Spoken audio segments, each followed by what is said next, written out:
tem simbolização, porque não foi registrado, foi expulso, né? Inclusão que ele chama aqui de Verwirrung, né? É o que sai fora, né? O Freud usou a palavra Verwirrung para dizer algo foi expulso e não foi simbolizado.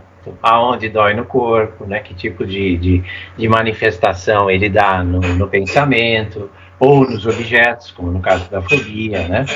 São representações simbólicas daquilo que ficou lá recalcado. Diríamos que não exatamente um alívio. Ele usa uma palavra aqui que vai ser muito utilizada na psicanálise, que é chamado de compromisso. O que é um compromisso? O sintoma, de alguma forma, se compromete com aquilo que ficou recalcado e ele dá um destino. Qual é a nossa tendência como humanos, né? É carregar a culpa e passar a culpa para o outro. É natural isso em nós. Qualquer um que nos faça mal, não importa que mal seja, você diz assim, filha da puta, né? E você bota a culpa no cara. Chefe, minha mulher, meu filho, fez alguma besteira comigo, pô, filha da puta e tal. É claro, tem algum motivo para que, né, talvez essa pessoa tenha feito. Mais difícil de pensar dessa forma. Mais fácil botar a culpa e falar assim, desgraçado. O que ele está dizendo para nós aqui? A neurose é uma coisa, a psicose é outra, e elas são meio que um inverso da outra. Sim. Né? Então, diz assim, não tem. Só que o fato delas serem um inverso da outra, uma explica a outra. Uhum. Ele diz assim, um grande prejuízo, de certa forma, né, causado pelo Freud, foi ele, quase que, tudo bem que ele ainda falou do Schreber, então ficou melhorzinho, mas foi não falar da psicose, ou falar muito pouco, por causa dos mecanismos, porque o recalque, ele é o contrário da foraclusão. A foraclusão é um mecanismo que expulsa, e o recalque é um mecanismo que guarda. E como eles vão dar resultados muito diferentes, o que foi expulso volta, mas volta no real. Então não foi totalmente expulso, por isso ele para de usar a palavra, né, Verwirrung, e ele vai dizer assim, foraclusão, porque entrou, mas entrou fora do tempo. Depois vocês vão entender melhor que ele vai dizer assim, deveria ter entrado num tempo e não entrou naquele tempo, entrou ou muito antes ou muito depois. Abandona a ideia do Freud de expulsão. Tá. Ele diz assim, não é exatamente uma expulsão, há uma inclusão, como no recalque, só que ela foi feita fora do tempo. É um termo jurídico, inclusive, que é muito comum, né? Você tem direito a uma determinada lei, mas ela deve ser aplicada num tempo certo. Se não se usou daquela lei, não adianta tentar usar depois, porque foraclusão. O Schreber não recalcou o feminino. Veja, como homem, né, na estrutura masculina, ele deveria ter recalcado alguma coisa do feminino. Eles recalcam alguma coisa do masculino. Ele foracluiu o feminino. Então, quando o feminino volta para ele, volta no real, volta no psicótico. E ele delira em relação a ser uma mulher, a engravidar, é que ele fala aqui, né? E provavelmente ele recalcou o feminino, ou a parte feminina, que é a parte reprodutiva. Porque é isso que ele vai delirar. Ele delira que ele vai produzir filhos de Deus. Certo? Então ele diz assim, esta maternidade é que ele deveria ter recalcado e não recalcou. Porque o homem, quando ele descobre, por exemplo, né, que as mulheres geram bebês dentro da barriga, tá certo? Ele não lida bem com isso. Porque ele não faz isso. A idade é presente tanto para as mulheres quanto para os homens. E qual seria a função masculina que a mulher recalca? O pênis, que é o famoso falo. Lacan vai trabalhar também, ele vai dizer assim, o falo negativo, né? O falo que é recalcado. dependendo de como ela vai lidar com isso que foi recalcado, isso pode vir de uma forma extremamente destrutiva na vida dela. Mulher fálica é uma mulher mais do que masculina.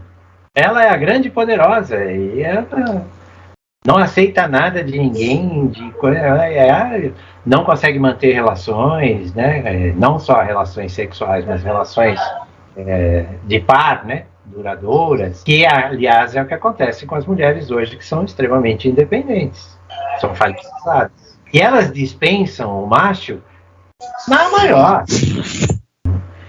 Não, ele teria faracluído. Como ele não conseguiu lidar com isso, né?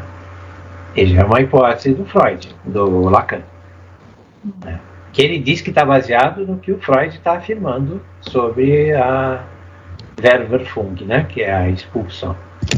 Ele ressignifica isso. Ele vai falar de Verwerfung até praticamente o último capítulo desse livro, tá? No penúltimo capítulo é que ele vai falar: eu vou substituir Verwerfung por faraclusão. Porque esse termo alemão fala de uma expulsão. E não é uma expulsão. Semi-expulsão. Entrou, mas entrou no tempo errado. Não. Ele diz assim, é um mecanismo parecido com o recalque, só que foi feito em tempo errado. De alguma forma aquilo não encaixa. Veja, porque ele está sempre falando de uma cadeia de símbolos. Sim. Então, aquela história, né? Falava-se muito que a criança era um papel em branco. Lembra dessa história? Nós nascemos um papel em branco e a sua história será escrita nesse papel em branco, né? Aí veio a neurociência e falou assim, isso é uma grande bobagem. Porque a nossa memória, ela funciona de uma forma em rede, associativa. Então, eu não consigo registrar nada novo que não tenha alguma coisa velha para se apegar. Tá certo? Quando você começa a ver um assunto, vamos estudar psicanálise, e você nunca ouviu falar nada de psicanálise. Você começa a ter uma dificuldade enorme no começo, que você fala assim, o que esses caras estão falando? Eu não tenho aonde pendurar essas coisas. Vai levar um certo tempo para você criar esta rede, fazer estas associações. Então ele diz assim, esse sistema é um sistema que falha, e falha de várias formas diferentes. Quando eu estou especialmente tratando do meu próprio corpo, ele vai insistir muito nisso, ele vai dizer assim, a fase do espelho, né, porque que ele começa sempre com aquela história do espelho. A criança se olhando no espelho, né, ela não se vê como um corpo completo. Ela vai registrar partes do corpo. Depois, muito tempo depois, às vezes meses ou até anos depois, ela vai dizer assim, este corpo é um conjunto. Mas mesmo quando eu digo que ele é um conjunto de partes. Não é uma coisa completa. Tem algo nesta passagem desse despedaçado para este corpo integrado depende de como eu faço essas associações, essa cadeia. No caso da psicose, ele vai dizer assim, como está faltando alguma coisa nesta cadeia simbolizante, algo desta integração deste corpo completo vai falhar. Uma das marcas bastante dominantes na psicose é esta questão de tratar partes do corpo como se fossem o corpo. O psicótico diz assim, eu sou só a minha cabeça. Eu não tenho corpo. A fala clássica de psicóticos, né, de que ou então, este corpo já morreu, está podre. Eu não sou mais eu sou algo, porque aquela história do zumbi lá, como é que chama? Morto-vivo é clássico, é o psicótico, que despedaça seu corpo e não consegue fazer esta integração de um corpo, que no caso do neurótico, faz uma integração forte demais. Por isso, muitas vezes, uma dor de cabeça não é só uma dor de cabeça no neurótico. Ela está na cabeça, mas ela está também no resto do corpo.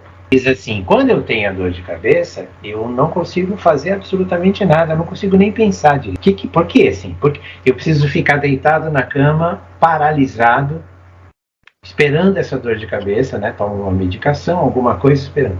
Por que a dor de cabeça paralisou o corpo?